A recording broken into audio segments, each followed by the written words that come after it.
Ya. Selain dua panggilnya saya. Iya, iya.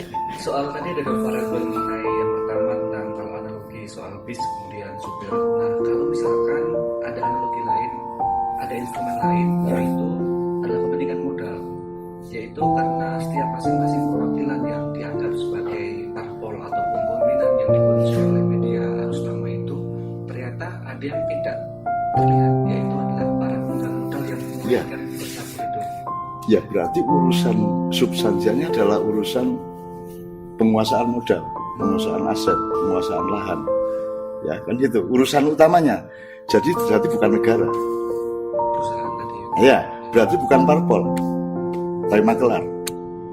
Berarti bukan caleg. Orang yang ingin numpang dapat.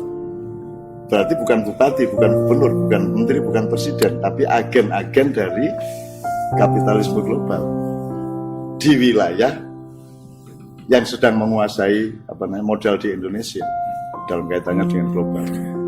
Jadi ternyata ini pseudo negara, pseudo presiden, pseudo menteri, pseudo parpol, pseudo semua, pseudo demokrasi. Demokrasi kok pakai serangan fajar? Gimana? Ya berarti pseudo ulama dong. Lah iya dong. Lah iya gimana? Memang gimana? Kan kita ini berpikirnya bukan identitas, tapi berpikir akhlak atau fungsi gitu. Kan hidup ini bukan misalnya Anda maling, ya enggak dong, masa maling terus. Ya maling ketika mencuri. Anda haji, masa haji terus? Haji ya ketika Anda di Mekah dong. Ketika Anda menjalankan rukun haji itu Anda haji. Seorang pelaku syariat haji. Begitu Anda selesai masuk bandara ya bukan haji. Ya tak? Kenapa kalau memang haji itu selamanya, kenapa Anda enggak juga gelarnya 5? Syahid yang bersyahadat, musolli yang sholat, soim yang puasa, muzaki yang berzakat, dan haji. Kenapa gelarnya 5 kok cuma diambil 1? Karena hakikatnya kita itu nggak bisa berpikir terlalu statis. Ya kita statisnya 1/5. Ya, sebenarnya kita mau tidak mau berpikir dinamis. Jadi ulama itu bukan seseorang disebut ulama. Ulama adalah seseorang yang sedang melakukan keulamaan. Mestinya begitu kalau mau beneran. Tapi kan sekarang urusannya menjadi sesuatu, bukan jadi kan to be. Nah ini kan pertanyaan itu kan abad 18 to be, 16 sampai 18. To be or not to be, that is the question, kata si Shakespeare. Sing penting kowe dadi apa? Sing cetha kowe kan gitu. Sekarang udah bukan gitu lagi. Dan udah gitu lagi. Kowe ngelakoni apa? To do sekarang. Kamu ngelakoni apa? Enggak penting identitasmu. Kan gitu sekarang mestinya. Tapi kan sekarang kita masih hidup di abad 16. To be or not to be. Kan gitu. To be itu pun sudah dieliminir oleh Rendra menjadi mengada atau tak mengada. Dulu si Trisno Sumarjo menerjemahkan ada atau tak ada. To be sebenarnya kan menjadi atau tak menjadi. Oleh Rendra didinamiskan menjadi mengada atau tidak mengada. Jadi misalnya di kampung hari Minggu kamu mengada atau tidak mengada. Kamu melu maprasi kotoran apa tidak. Kamu ikut nyapu-nyapu apa tidak. Itu mengada atau tidak. Bukan menjadi atau. Kalau aslinya kan menjadi to be. Menjadi atau tak menjadi. Nah itu kan sekian abad yang lalu. Sekarang sudah bukan. Ternyata kita sekarang masih berpedoman di situ. Jadi kita itu masih di abad 5 abad yang lalu, 7 abad yang lalu. Tubi. Mojopahit aja enggak gitu kok. Mojopahit aja enggak gitu. Sama dengan Diponegoro kita kenal tubinya, tidak kenal tuduhnya. Bahwa Diponegoro adalah pahlawan nasional yang pakai gamis putih, serban panjang putih, ubel-ubel putih, kan gitu. Perjuangannya apa? Padahal itu kan saat dia perang ya udah saya sudah ngalah, saya sudah bijak, saya sudah mau menampung, tapi kalian tetap kurang ajar sama saya. Sudah kalau gitu perang kita. Nah begitu perang dia ganti pakaian dong, masa gue perang gue yang ini ya mesti ganti sepatu, ganti kan gitu, ganti jin kan gitu.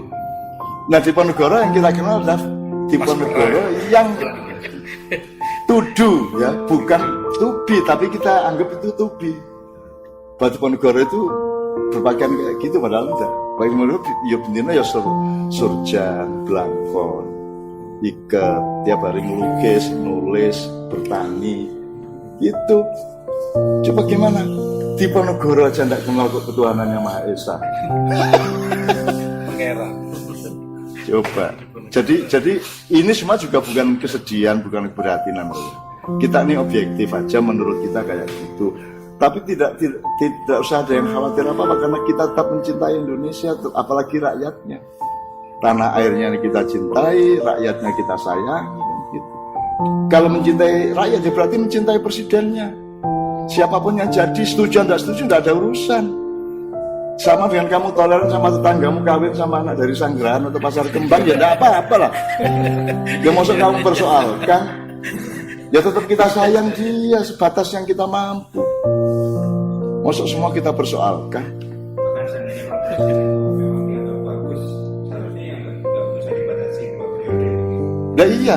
Lah iya, katanya cari presiden bagus, sudah bagus kamu batasi 2 periode, gitu loh. Kan batasan itu kan ketidakpercayaan sebenarnya. Orang yang percaya kan tidak membatasi. Jadi kita itu memang kebingungan. Orang cetok. Kita ini hidup itu seperti anak kecil taman kanak-kanak ke pantai Parangtritis. Kita tidak percaya. Jangan-jangan nanti mereka ke tengah-tengah itu mandinya. Nanti bisa kejeglung, bisa tenggelam ke dalam palung kan gitu. Kalau tiap hari kita harus secara dinamis, jangan terlalu nanya, terus meneruskan capek. Akhirnya kita pageri aja. Udah Parangtritis kita pageri, anak-anak itu nonton dari balik pagar begini. Yang namanya pantai-pantai. Jadi resikonya adalah anak-anak tidak pernah berlatih berenang, tidak pernah berlatih bergaul dengan air. Kalau hidup adalah hukum, kalau agama adalah fikih, ya begitu jadinya. Akhirnya tidak ada kreativitas, tidak ada pemahaman, tidak ada dialektika, tidak ada silaturahmi yang konkret, tidak ada pergaulan dengan kehidupan yang nyata, kan gitu. Tidak ngerti nyiramin, menanam dadak, bubut, sak pitulute nggak ngerti. Karena kita urusannya pager aja. Punya pengalaman salah. Jadi menurut saya harus ada inisiatif Allah. Apa itu Imam Mahdi, apa itu Satrio Piningit beneran. Satrio Piningit itu kan bukan nama, itu kan sebutan bahwa dia disembunyikan. Rojulun mahjub, lelaki atau pendekar yang masih disembunyikan. Dia jadi jeneng, dia jadi nama bagaimana sih? Ya mau diarani. Lah iya, kita itu pokoknya anu lah. Kita ini pokoknya pelanggan Honda, meskipun Yamaha atau Kawasaki lah. Yang penting Honda mau apa? Honda saya Yamaha. Kalau KR saya Kompas, kalau blue jeans saya biru. Jadi kalau memang Imam Mahdi atau Satrio Piningit tadi diibaratkan terbang gitu ya, itu kan butuh landasannya. Kalau dulu saya berpikirnya tidak sampai vulgar begitu. Tapi sekarang ini jadi ikut vulgar. Ini kalau tidak langsung terbang dari langit dilihat setiap orang yang tidak percaya mereka. Tidak percaya mereka. Yang mereka percaya itu, mereka itu terdidik oleh kebohongan yang terus menerus. Ya, rakyat kita itu ya. Saking kuatnya rakyat ya. Dulu makan nasi, terus nasi jelek, terus agak nasi, terus nasi campuran, terus lama-lama bukan nasi, lama-lama tai. Ibarat ya, ini simbol-simbolnya. Tapi rakyat itu meskipun agak bukan nasi, tetap dia bisa nganggap itu nasi. Fine, kita nasi-nasikan lah. Ya sudah, dianggap nasi aja. Kan kita mampu seperti itu secara mental, bahkan secara fisik mampu. Terus lama-lama makan tai. Dan kita bisa menyimpulkan bahwa tai ini adalah nasi. Dan ini penguasa ini, para kapitalis, yang menggunakan media maupun kekuasaan memaksa rakyat, hei ini nasi bukan tai, coba. Dan kita semua ya ini nasi padahal tai, coba. Sebegitu sekarang. Ini demokrasi padahal bukan. Ini negara padahal bukan. Ya, jadi itu loh. Saking hebatnya bangsa Indonesia, tai pun disuruh bilang nasi, nasi. Saking hebatnya kita. Maka kalau menurut teori Sabran kan sekarang ini kan rakyat kuat, negara lemah. Negara lemah aja tidak diberontak oleh rakyat. Kenapa? Saking kuatnya. Kalau kalau orang gampang kesakitan kan dia berontak, Mas. Anda dipijit aja. Kalau Anda gampang kesakitan, kaki Anda begini. Tapi karena Anda itu tahan sakit, tenang aja, tidak ada apa-apa. Jangan dipikir lemah, itu karena kuat. Rakyat kita sangat kuat. Rakyat kuat, negara lemah. Seharusnya besok itu rakyat kuat ini melahirkan negara yang kuat, pemerintah yang kuat. Begitu. Berikutnya nanti, ini entah 2 dekade, 3 dekade, tidak tahu. Berikutnya nanti, karena negara kuat, rakyat kuat, lama-lama karena negaranya sudah kuat, rakyatnya melemah. Nanti berikutnya rakyat lemah, negara juga lemah. Tapi setelah negara lemah, rakyat akan jadi kuat lagi seperti sekarang. Siklusnya seperti itu. Tapi itu siklusnya bisa 100 tahun, bisa 200 tahun. Tergantung frekuensi persoalan yang dilewati. Kita mau latihan seperti Maeso Jenar 6 tahun untuk jadi pendekar setingkat Pasing Singan Muda atau setingkat Pandanalas. Atau kalau pakai Rego Sosro ya, atau cukup 3 bulan didadar oleh Keboganegoro, 3 bulan dia langsung naik, sudah melebihi Pandanalas, melebihi Aryo Dipoyono, sudah melebihi Simorodro, melebihi melebihi pendekar-pendekar tua yang dasar, dan dia hanya sedikit di bawah Pasing Singan tua. Nah, artinya bangsa itu bisa cepat menjadi besar tergantung jenis pengalamannya. Nah, kita jangan menunggu zaman kalau kita ini. Kalau kita nunggu zaman ya nggak teladan ini ya. Ini iramanya keroncong begini, nggak matang-matang kita. Sekarang juga kita harus matang. Termasuk untuk bahagia sekarang juga harus bahagia, jangan nunggu negara. Kalau perlu kita mensodakoi kebahagiaan kepada negara dan alhamdulillah sudah kita lakukan. Siapapun yang ketemu kita bahagia. Semua acara yang di Makyan semua bahagia, dan karena bahagia maka mereka merasa nyaman.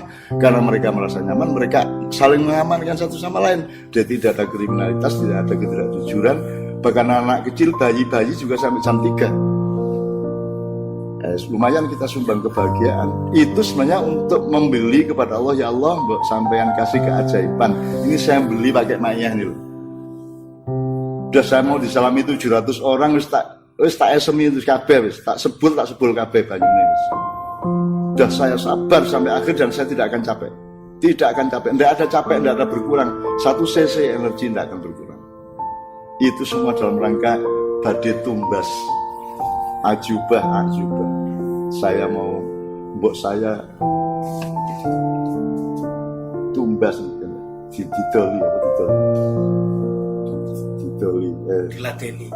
didoli tidak ada bahasa Indonesianya ya. Didoli itu artinya kalau kita beli nasi didoli sego, Mas. Tapi kalau di bahasa Indonesia kan berarti terbalik, dijuali, nggak cocok. Kita bisa membeli, sana menjual, dijuali, didoli. Nah, Allah kita mohon ngedoli keajaiban. Dan saya punya penglihatan, sebenarnya tidak usah Imam Mahdi datang dari langit. Sebenarnya cukup keajaiban-keajaiban tingkat Nabi Musa aja. Itu pun tidak usah sampai yang laut. Cukup tongkat, cukup telapak tangan itu sebenarnya bisa tuh, asal di manajemen. Kalau tidak ya kita harus tetap hasbunallah wa ni'mal wakil. Mau gimana lagi?